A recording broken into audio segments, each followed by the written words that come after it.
বিগত দিনগুলোতে আমার দেশের জমিনে আমার রাসূলের ইজ্জতের উপরে আঘাত করা হয়েছে, তার কোনো বিচার হয় নাই। কথা বলেন ঠিক কিনা? এদেশের জমিনে ইসলামের বিরুদ্ধে কথা বলা হয়েছে, কোরআনের বিরুদ্ধে কথা বলা হয়েছে, তার কোনো বিচার হয় নাই। কথা বলেন ঠিক কিনা? স্বাধীনতার 57 বছর পার হয়ে গেছে, এদেশের জমিনে বাবা হত্যার বিচার করা হয়েছে, ছেলে হত্যার বিচার করা হয়েছে। 1971-এর কাদামাটি গায়ে লাগে নাই। এরকম অসহায় মানুষদেরকে রাজাকার বানিয়ে তাদের উপরে নির্মমভাবে নির্যাতন করা হয়েছে। কথা বলেন ঠিক কিনা? এর কোনো বিচার হয় নাই। শুধু তাই নয়, এদেশের মাথার তাজ ওলামায়ে কেরাম, তাদেরকে বিনা অপরাধে নারী কেলেঙ্কারি দিয়ে তাদেরকে রিমান্ডে বন্দী করে রাখা হয়েছে। কথা বলেন ঠিক কিনা? তাদের উপরে পাশমানবিক নির্যাতন চালানো হয়েছে।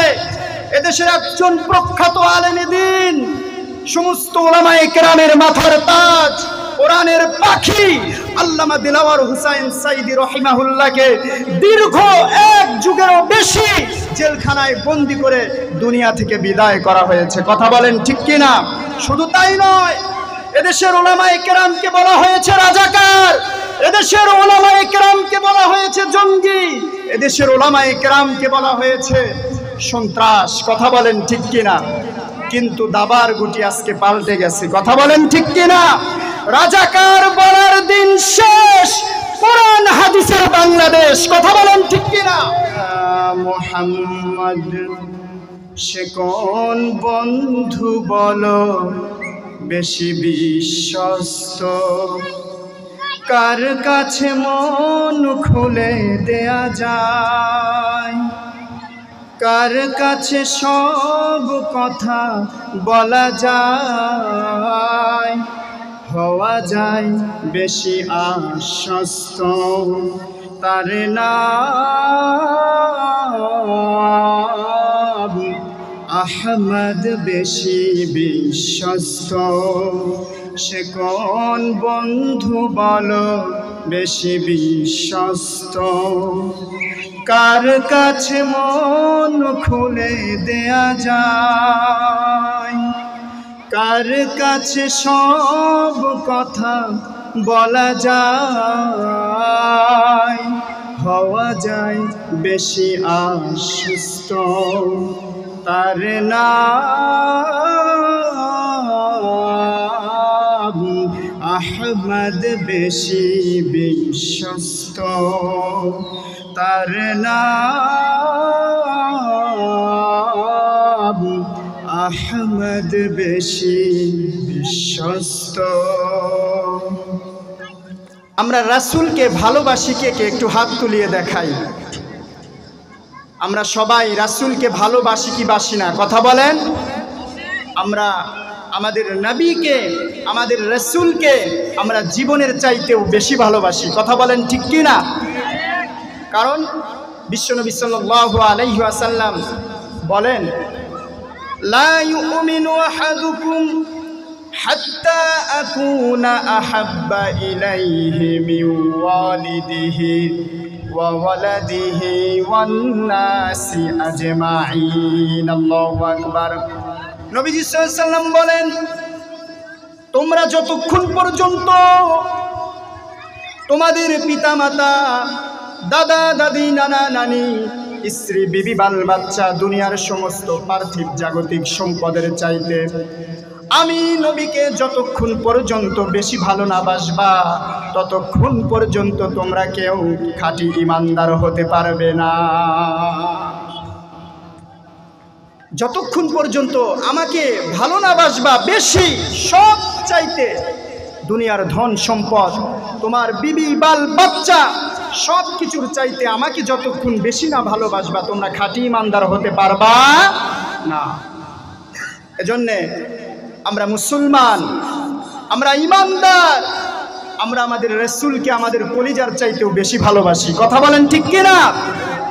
কিন্তু শত আফসোসের সাথে বলতে হয়, বিগত দিনগুলোতে আমার দেশের জমিনে আমার রাসূলের ইজ্জতের উপরে আঘাত করা হয়েছে, তার কোনো বিচার হয় নাই। কথা বলেন ঠিক কিনা?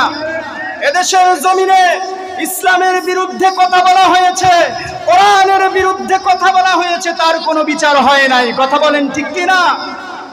স্বাধীনতার 57 বছর পার হয়ে গেছে, এদেশের জমিনে বাবা হত্যার বিচার করা হয়েছে, ছেলে হত্যার বিচার করা হয়েছে। 1971-এর কাদামাটি গায়ে লাগে নাই, এরকম নিরহানি অসহায় মানুষদেরকে রাজাকার বানিয়ে তাদের উপরে নির্মমভাবে নির্যাতন করা হয়েছে। কথা বলেন ঠিক কিনা? এর কোনো বিচার হয় নাই। শুধু তাই নয়, এদেশের মাথার তাজ ওলামায়ে কেরাম, তাদেরকে বিনা অপরাধে নারী কেলেঙ্কারি দিয়ে তাদেরকে রিমান্ডে বন্দী করে রাখা হয়েছে। কথা বলেন ঠিক কিনা? তাদের উপরে পাশমানবিক নির্যাতন চালানো হয়েছে।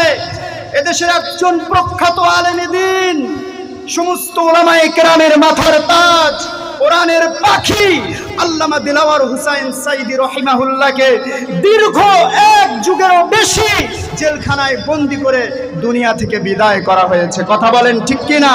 শুধু তাই নয়, এদেশের ওলামায়ে কেরামকে বলা হয়েছে রাজাকার, এদেশের ওলামায়ে কেরামকে বলা হয়েছে জঙ্গি, এদেশের ওলামায়ে কেরামকে বলা হয়েছে সন্ত্রাস। কথা বলেন ঠিক কিনা? কিন্তু দাবার গুটি আজকে পাল্টে গেছে। কথা বলেন ঠিক কিনা? রাজাকার বলার দিন শেষ, কোরআন হাদিসের বাংলাদেশ। কথা বলেন ঠিক কিনা? আমরা আশাবাদী আগামীর দেশ হবে ইসলামের বাংলাদেশ, আগামীর দেশ হবে কোরআনের বাংলাদেশ। আগামীতে এদেশের জমিনে কোন নাস্তিক বেঈমান কোন বুলাগার যদি ইসলামের বিরুদ্ধে কলম ধরে, আমার নবীর ইজ্জতের বিরুদ্ধে কলম ধরে, আমার নবীর ইজ্জত নিয়ে যদি ছিনিমিনি খেলে, আমরা তাওহীদি জনতা ছেড়ে দেব না। কথা বলেন ঠিক কিনা? আমি আল্লামার কণ্ঠে কণ্ঠ মিলিয়ে বলতে চাই, বিড়ালের মতো 100 বছর বেঁচে থাকা কোনো লাভ নাই, সিংহের মতো 1 ঘন্টা বেঁচে থাকতে চাই। কথা বলেন ঠিক কিনা? মুসলমান ভাইরা রে আমার, এদেশ মুসলমানের দেশ। কথা বলেন ঠিক কিনা? এদেশে সূর্য উদিত হয় আল্লাহু আকবার তাকবীরের ধ্বনিতে, এদেশে সূর্য অস্ত যায় আল্লাহু আকবার তাকবীরের ধ্বনিতে। এদেশের মাটির নিচে শুয়ে আছে অসংখ্য আউলিয়া কেরাম, শাহজালাল, শাহপরান ইয়ামানি রহমাতুল্লাহি আলাইহি, অসংখ্য ওলামায়ে কেরাম, পীর বুজুর্গ, আল্লামা মাশায়েখদের দেশ। কথা বলেন ঠিক কিনা? এদেশের জমিন নিয়ে তোমরা ছিনিমিনি খেলবা, আমরা তাওহীদি জনতা ছেড়ে দেব না। কথা বলেন ঠিক কিনা? মুসলমান ভাইরা রে আমার, আমরা রাসূলকে ভালোবাসি কি বাসি না? কথা বলেন। আমরা আমাদের কলিজার চাইতেও বেশি ভালোবাসি। কথা বলেন ঠিক কিনা? মুসলমান ভাইরা রে আমার, রাসূলকে কেমন ভালোবাসবো? রাসূলকে কেমন ভালোবাসবো? সাহাবায়ে কেরাম যেমনি রাসূলকে ভালোবেসেছে, ঠিক তেমনি আমাদেরকে রাসূলকে ভালোবাসতে হবে। কথা বলেন ঠিক কিনা? আমি আপনাদের সামনে একজন সাহাবীর জীবনী তুলে ধরব। সুওয়ারুম মিন হায়াতিস সাহাবা নামক কিতাবের মধ্যে ডক্টর আব্দুর রহমান রাফাত আল পাশা সুন্দর করে সাহাবায়ে কেরামের জীবনী লিপিবদ্ধ করেছেন। তার মধ্যে তিনি একজন সাহাবীর জীবনী সুন্দর করে এনেছেন। সেই সাহাবীর নাম হলো হযরতে মুসআব বিন উমাইর। কে ছিলেন এই মুসআব বিন উমাইর রাদিয়াল্লাহু তাআলা আনহু? আসুন আমরা জেনে নেই। ডক্টর আব্দুর রহমান রাফাত আল পাশা সুওয়ারুম মিন হায়াতিস সাহাবা কিতাবের মধ্যে রাখেন, এই মুসআব বিন উমাইর সাধারণ কোনো ছেলে ছিল না। এই মুসআব বিন উমাইর ছিল আরবের সবচেয়ে সম্ভ্রান্ত বংশের লোক। সুবহানাল্লাহ পড়েন। আরবের সবচেয়ে ধনী পরিবারের ছেলে, ভোগ বিলাসিতার মাঝে জন্ম হয়েছে। জীবনে অভাব কি জিনিস এই হযরতে মুসআব বিন উমাইর বুঝতেন না। তার মা বাবা তাকে অনেক আদর করত। আজকে আমাদের সোসাইটিতেও দেখবেন এরকম সন্তান আছে, মা বাবা অনেক আদর করে। কথা বলেন ঠিক কিনা? যখন যা চায় সেটাই দিয়ে দেয়। কথা বলেন ঠিক কিনা? হযরতে মুসআব বিন উমাইর তৎকালীন সময়ে আরবের বুকে এরকম একজন সন্তান ছিলেন, যা চাইতেন মা বাবা তাই দিত। আরবের ধনী পরিবারের মধ্যে একজন। আরবের সবচেয়ে দামি দামি পোশাক এই হযরতে মুসআব বিন উমাইর পরিধান করতেন। আরবের সবচেয়ে দামি দামি আতর পারফিউম এই মুসআব বিন উমাইর ইউজ করতেন। বলেন সুবহানাল্লাহ। সম্ভ্রান্ত বংশের ছেলে।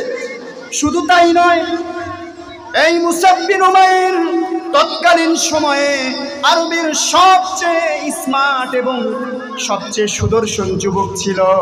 ভোগ বিলাসিতার মাঝে বড় হয়েছেন। একেবারে ইসলামের প্রাথমিক যুগ, ইসলামের শুরুকাল, the first time of Islam, ইসলামের শুরুকাল, প্রাথমিক যুগ। নবীজি সাল্লাল্লাহু আলাইহি ওয়াসাল্লাম তখনও গোপনে গোপনে ইসলামের দাওয়াত দেন। হযরতে মুসআব বিন উমাইর নবীজির মুখ থেকে একদিন ইসলামের কথা শুনলেন, ইসলামের প্রতি আগ্রহী হলেন। হযরতে মুসআব বিন উমাইর রাদিয়াল্লাহু তাআলা আনহু একদিন সন্ধ্যাবেলায় দারে আরকামের পাশ দিয়ে যাচ্ছিলেন। আমার নবী দারে আরকামে দাঁড়িয়ে নামাজ আদায় করছিলেন। নামাজের মধ্যে আমার নবী কোরআন তেলাওয়াত করছিলেন। বলেন সুবহানাল্লাহ। হযরতে মুসআব বিন উমাইর যখন এই কোরআনের তেলাওয়াত শুনলেন, কোরআনের তেলাওয়াত হযরতে মুসআব বিন উমাইরের অন্তরের মধ্যে গিয়ে আটক করলো। বলেন সুবহানাল্লাহ।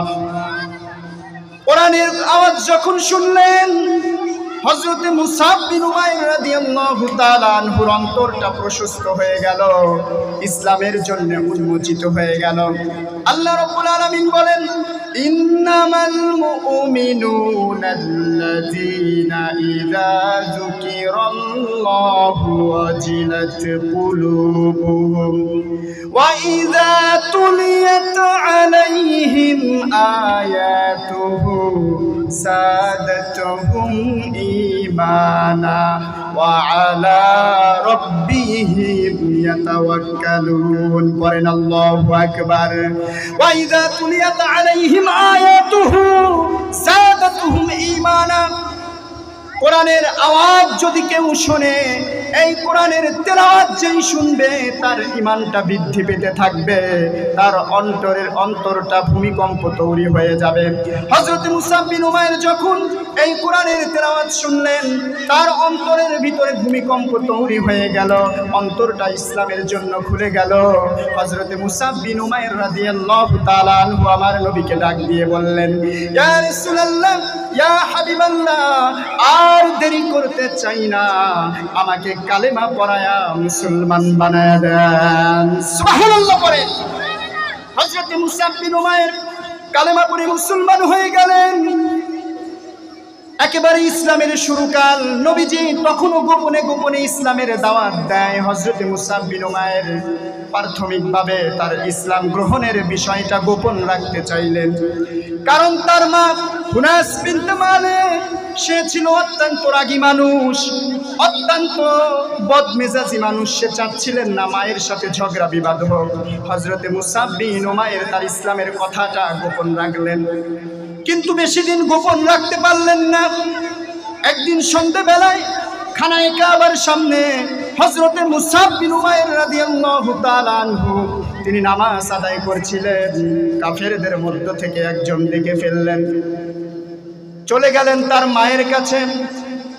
হযরতে মুসআব বিন উমাইর মাকে ডাক দিয়ে বললেন, তোমার সন্তান মুসআব মুহাম্মদের দ্বীন গ্রহণ করেছে। হযরতে মুসআব যখন বাড়িতে চলে আসলেন, তার মা হুনাস বিনতে মালিক ডাক দিয়ে বলল, হে আমার সন্তান, শুনলাম তুমি নাকি মুহাম্মদের দ্বীন গ্রহণ করেছ, তুমি নাকি আমাদের বাপ দাদার ধর্ম ছেড়ে দিয়েছ, মুহাম্মদের দ্বীন গ্রহণ করেছ। মুসআব বিন উমাইর ডাক দিয়ে বলে, মা তুমি ঠিকই শুনেছ, আমি মুসআব মুহাম্মদের দ্বীন গ্রহণ করেছি। শুধু তাই নয়, আমি মা তোমাকেও কালেমার দাওয়াত দিচ্ছি। আসলিম তাসলিম, তুমি কালেমা পড়ে মুসলমান হও, তুমিও সফল কাম হয়ে যাবে। আল্লাহু আকবার বলেন। এই কথা যখন শুনলেন, মুসআব বিন উমাইরের মা ডাক দিয়ে বলে, হ্যাঁ আমার সন্তান, না না, এটা কখনো হতে পারে না। তুমি তোমার বাপ দাদার ধর্মে চুনকালি মেখে তুমি মুহাম্মাদের দ্বীন গ্রহণ করতে পারো না, কারণ মুহাম্মদ হলো একজন পাগল। নাউজুবিল্লাহ পড়ে। মুহাম্মদ একজন জাদুকর, মুহাম্মদ একজন সাহিত্যিক, মুহাম্মাদের দ্বীন তুমি গ্রহণ করতে পারো না। নাউজুবিল্লাহ পড়েন। মুসলমান ভাইরা রে আমার, শত আফসোসের সাথে বলতে হয়, আজকেও আমাদের দেশে দেখবেন কিছুদিন পর পর এমন কিছু মানুষের আবির্ভাব হয় যারা আমার নবীর ইজ্জতের ব্যাপারে আঘাত করে। কথা বলেন ঠিক কিনা?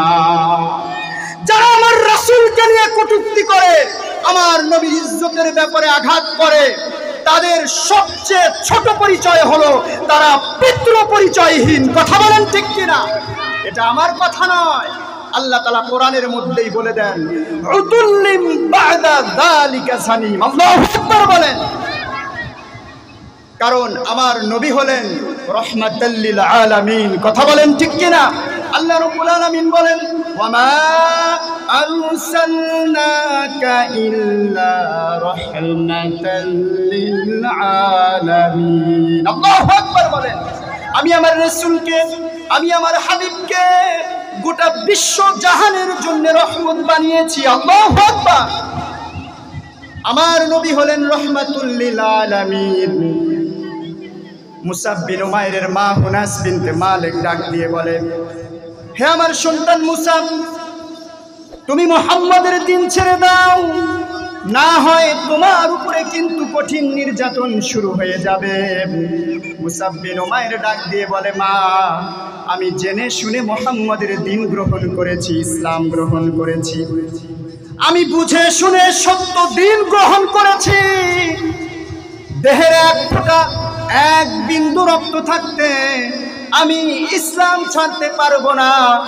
দেহের এক ফোঁটা রক্ত ছাড়তে থাকতে আমি মুহাম্মাদের দ্বীন ছাড়তে পারবো না। মুসাব বিন উমাইর যখন এই কথা বললেন, মুসাব বিন উমাইরের উপরে নির্যাতন শুরু হয়ে গেল। মুসলমান ভাইরা রে আমার, আজকেও যারা ইমানের পথে অবিচল থাকতে চায়, কোরআনের পক্ষে থাকতে চায়, দেখবেন তাদের উপরেও নির্যাতন আছে না নাই? নির্যাতন আছে না নাই? আপনি ইমানদার বলে দাবি করবেন, আপনাকে নির্যাতন করা হবে না, আপনাকে পরীক্ষা নেওয়া হবে না, এটা হতে পারে না।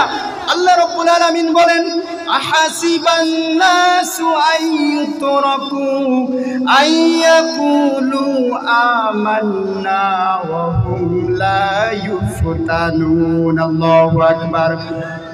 ও মুসলমানেরা, ও ইমানদারেরা, নিজেকে ইমানদার বলে দাবি করবা, নিজেকে মুসলমান বলে দাবি করবা, অবশ্যই তোমাকে ইমানের পরীক্ষা দেয়া লাগবে। ইমানের পরীক্ষা তোমাকে অবশ্যই দিতে হবে, ইমানের পরীক্ষা দিতে হবে। মুসাব বিন উমাইর রাদিয়াল্লাহু তাআলা আনহুর উপরে ইমানের পরীক্ষা নেমে আসলো। তার উপরে নির্যাতন শুরু করা হলো, তার সমস্ত প্রকার ভোগ বিলাসিতা বন্ধ করে দেয়া হলো, শেকলবন্দি করা হলো, এমনকি খাবার দাবার পর্যন্ত বন্ধ করে দেয়া হলো। মুসাব বিন উমাইর ধৈর্য ধারণ করলেন। একেবারে ইসলামের শুরুকাল মুসলমানদের উপরে, যারা নবমুসলিম নতুন নতুন ইসলাম গ্রহণ করছে, তাদের উপরে নির্যাতন শুরু করলো মক্কার কাফেরেরা, মুশরিকেরা। আমার নবী নতুন নতুন সাহাবীদেরকে ডাক দিয়ে বললেন, যাও যাও, তোমরা হাবশায় হিজরত করো। মদিনায় হিজরতের আগে কিছু সাহাবীরা হাবশায় হিজরত করলেন। যেই সমস্ত সাহাবীরা হিজরত করে হাবশায় চলে গেলেন, তার মধ্যে যেই সাহাবী, একজন সাহাবী ছিল, তিনি হলেন মুসাব বিন উমাইর। আল্লাহু আকবার বলেন। হিজরত করে হাবশায় চলে গেলেন। অনেকদিন পর যখন হাবশা থেকে মক্কায় ফিরে আসলেন, আমার নবী লক্ষ্য করে দেখলেন মুসাব বিন উমাইরের মধ্যে অনেক অনেক পার্থক্য দেখা যাচ্ছে। মুসাব বিন উমাইর আর আগের মতো নাই।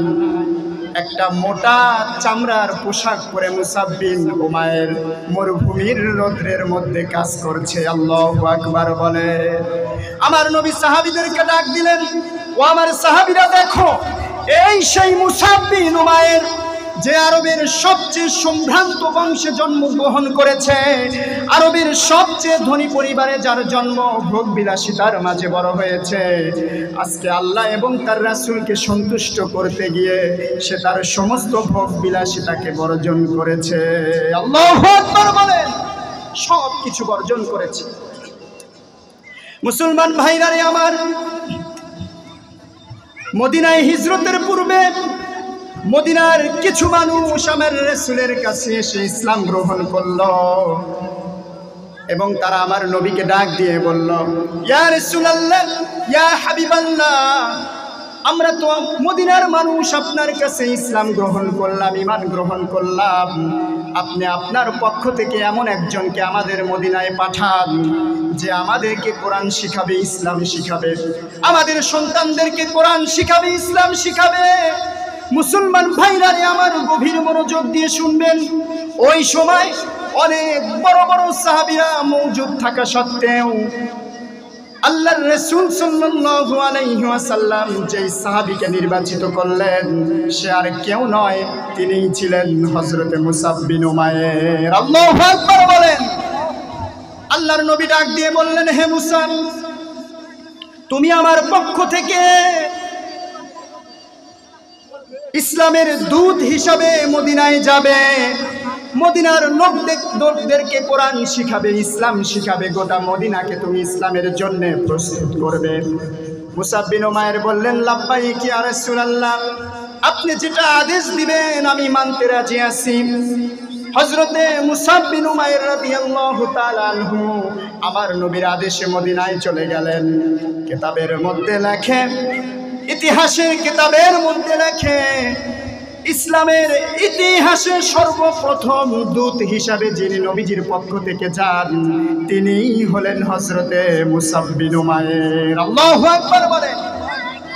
নবীজির পক্ষ থেকে দূত হিসাবে মদিনায় গেলেন। তখনও নবীজি মদিনায় হিজরত করে যায় না, অল্প কয়েকদিনের মধ্যেই এই মুসাব বিন উমাইর মদিনার মানুষদেরকে কোরআন শিখালেন, ইসলাম শিখালেন। আল্লাহু আকবার বলেন। শুধু তাই নয়, গোটা মদিনাকে এই মুসাব বিন উমাইর একা একা মেহনত করে গোটা মদিনাকে তিনি ইসলামের জন্য প্রস্তুত করে ফেললেন। আল্লাহু আকবার বলেন। এই মুসাব বিন উমাইরের হাতে অনেক বড় বড় সাহাবীরা পর্যন্ত কালেমার মালা গলায় পড়েছে। আল্লাহু আকবার বলেন। তার ভিতরে একজন বড় সাহাবী হযরতে সাআদ বিন মুআজ রাদিয়াল্লাহু তাআলা আনহু। আল্লাহু আকবার বলেন। কে ছিলেন এই সাআদ বিন মুআজ? কিতাবের মধ্যে লেখেন, সাআদ বিন মুআজ এত বড় একজন সাহাবী ছিলেন যার মৃত্যুতে আল্লাহর আরশ পর্যন্ত কেঁপে উঠেছে। আল্লাহু আকবার বলেন। বড় বড় সাহাবীরা হযরতে মুসাব বিন উমাইরের হাতে ইসলাম গ্রহণ করেছেন। আল্লাহু আকবার বলেন। কিছুদিন পরে আল্লাহর পক্ষ থেকে নির্দেশ এলো, আমার নবী মদিনার দিকে হিজরত করলেন। আল্লাহু আকবার বলেন।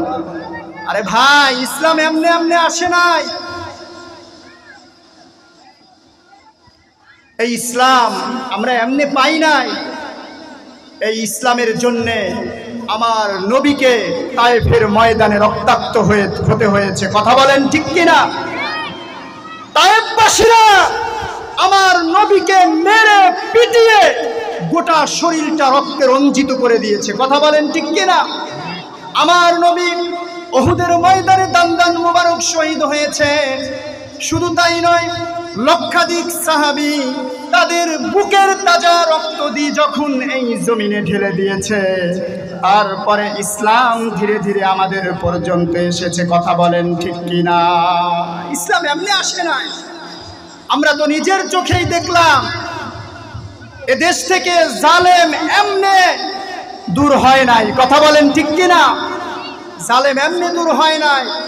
যখন এদেশের তাওহীদি জনতা, এদেশের যুবকেরা তাদের বুকের তাজা রক্ত দিয়ে এদেশের জমিনকে লাল করেছে, আবু সাঈদ, মুগ্ধ, শিহাব, সিয়ামের মতো যুবকেরা বুকের তাজা রক্ত দিয়ে এ বাংলার জমিন লাল করেছে, এদেশ থেকে স্বৈরাচার পালাতে বাধ্য হয়েছে। কথা বলেন ঠিক কিনা? ইসলাম এমনি আসে নাই। আমরা এই ইসলাম পেয়েছি, ইসলামের পিছনে রক্ত আছে। কথা বলেন ঠিক কিনা? ইসলাম নামক বৃক্ষের নিচে রক্ত ঢালা হয়েছে, তারপরে ইসলাম আমাদের পর্যন্ত পৌঁছেছে। কথা বলেন ঠিক কিনা?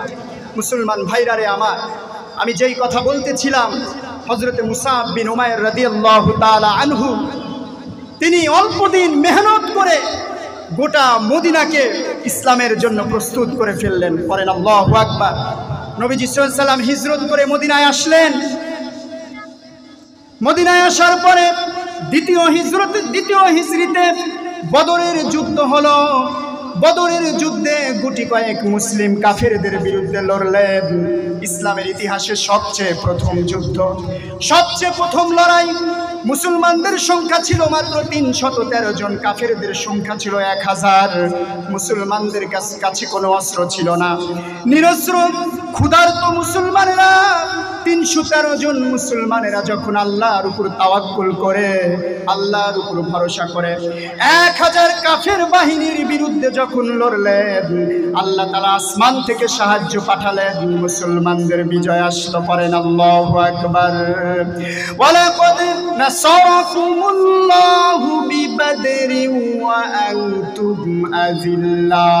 আল্লাহ তাআলা মুসলমানদের বিজয় দান করলেন। এই বদর যুদ্ধে মুসলমানদের কাছে কুরাইশরা পরাজিত হয়ে প্রতিশোধের আগুনে দাউ দাউ করে জ্বলতে লাগলো। তারা মুসলমানদের সাথে লড়ার জন্য আবার যুদ্ধের দামামা বাজলো। উহুদের প্রান্তরে এসে উপস্থিত হলো, মুসলমানরাও গেল এই উহুদের যুদ্ধে। আল্লাহর নবী সাল্লাল্লাহু আলাইহি ওয়াসাল্লাম ইসলামের ঝান্ডা, ঈমানের ঝান্ডা যার হাতে দিয়েছিলেন তিনি আর কেউ নয়, তিনিই ছিলেন হযরতে মুসাব বিন উমাইর। আল্লাহু আকবার বলেন। উহুদের যুদ্ধ শুরু হয়ে গেছে। সৈন্যরা জান প্রাণ দিয়ে লড়াই করে যাচ্ছে। হযরতে মুসাব বিন উমাইরের এক হাতে ছিল ইসলামের ঝান্ডা, ঈমানের ঝান্ডা, আর এক হাতে তরবারি। কাফেরেরা একজোট হয়ে আমার নবীকে হত্যা করার প্ল্যান করলো, পরিকল্পনা করলো। তারা আমার নবীকে মারার জন্য এগিয়ে গেল। হযরতে মুসাব বিন উমাইর যখন এই দৃশ্যটা দেখলেন, আল্লাহু আকবার তাকবীর দিয়ে উঠলেন, যাতে করে কাফেরদের দৃষ্টিটা তার দিকে নিবদ্ধ হয়ে যায় আর আমার নবী হেফাজত হয়ে যায়। আল্লাহু আকবার বলেন। সমস্ত কাফেরেরা হযরতে মুসাব বিন উমাইরের দিকে চলে গেলেন। হযরতে মুসাব বিন উমাইরের ডান হাতের মধ্যে এক কাফের পিছন থেকে এসে তরবারি দ্বারা আঘাত করে ফেললো। হযরতে মুসাব বিন উমাইরের ডান হাতটা পড়ে গেল। হযরতে মুসাব বিন উমাইর ঈমানের ঝান্ডাটা, কালেমার পতাকাটা বাম হাতে নিলেন। এক কাফের পিছন থেকে এসে মুসাব বিন উমাইরের বাম হাতেও আঘাত করে ফেললো, বাম হাতটাও কেটে গেল। হযরতে মুসাব বিন উমাইর এবার দুই হাতের কর্তৃত্ব অংশ দিয়ে ঈমানের ঝান্ডাটা, কালেমার পতাকাটা ধরলেন, বুকের সাথে চেপে ধরলেন, মাটিতে পড়তে দিলেন না। আল্লাহু আকবার বলেন। কারণ এই ঈমানের পতাকা, ইসলামের ঝান্ডা বহন করতে তাকে দিয়েছে স্বয়ং মুহাম্মাদুর রাসূলুল্লাহ সাল্লাল্লাহু আলাইহি ওয়াসাল্লাম। তিনি জমিনে পড়তে দিলেন না, কাফেরেরা ছাড়লো না। একটা খঞ্জর দিয়ে মুসাব বিন উমাইরের বুকের মধ্যে আঘাত করলো। মুসাব বিন উমাইরের বুকটা ঝাঁঝরা হয়ে গেল। হযরতে মুসাব বিন উমাইর এই ঈমানের পতাকা, কালেমার পতাকাটা বুকের মধ্যে ধারণ করতে করতে, কালেমা বুকের মধ্যে ধারণ করতে করতে সে জান্নাতের অমীয় সুধা পান করলো। আল্লাহু আকবার বলে। শাহাদাতের অমীয় সুধা পান করলো, জান্নাতের পাখি হয়ে গেল। আল্লাহু আকবার বলে। এই ছিল হযরতে মুসাব বিন উমাইর। তার সব কিছু দিয়ে তিনি আল্লাহ এবং রাসূলের জন্য সব কিছু বিসর্জন দিয়েছেন। কিতাবের মধ্যে লেখে, এই মুসাব বিন উমাইরকে যখন দাফন করা হবে, পর্যাপ্ত পরিমাণ দাফনের কাপড় পাওয়া যাচ্ছে না, এমন একটা চাদর পাওয়া গেল, মাথা ঢাকলে পা খুলে যায়, পা ঢাকলে মাথা খুলে যায়। নবীজি সাল্লাল্লাহু আলাইহি ওয়াসাল্লাম কান্না শুরু করে দিলেন। সাহাবীদেরকে ডাক দিয়ে বললেন, ও আমার সাহাবীরা, দেখো দেখো, এই সেই মুসাব বিন উমাইর যে আরবের সবচেয়ে ধনী পরিবারে জন্ম নিয়েছে, ভোগ বিলাসিতার মধ্যে বড় হয়েছে, আরবের সবচেয়ে দামি দামি পোশাক পরিধান করেছে। আজকে মুসাব বিন উমাইরকে দাফন করা হবে, পর্যাপ্ত কাফনের কাপড় পাওয়া যাচ্ছে না। আল্লাহু আকবার বলেন। এই মুসাব বিন উমাইর আল্লাহ এবং তার রাসূলকে সন্তুষ্ট করতে গিয়ে তার জীবনের সব কিছু বিসর্জন দিয়েছেন। আল্লাহু আকবার। তো আজকে মুসলমান আমাদের ভিতর থেকেও এই মুসাব বিন উমাইরের মতো যুবকের দরকার আছে না নাই? কথা বলেন। আজকে মসজিদুল আকসা ফিলিস্তিনের মুসলমানেরা ডাকছে, কোথায় মুসাব বিন উমাইর, কোথায় খালিদ বিন ওয়ালিদের উত্তরসূরিরা, কোথায় হযরতে ওমরের উত্তরসূরিরা? এজন্য মুসলমান ভাইরারে আমার, ঘুমিয়ে থাকার সময় নাই। আজকে আমাদের উঠতে হবে, জাগতে হবে, তাগুদের বিরুদ্ধে আজকে আমাদের অস্ত্র ধরতে হবে। কথা বলেন ঠিক কিনা? আল্লাহ তাআলা আমাদের সকলকে যেই কথাগুলো শুনলাম বোঝা এবং মানার তৌফিক দান করেন। সবাই পড়েন আমিন।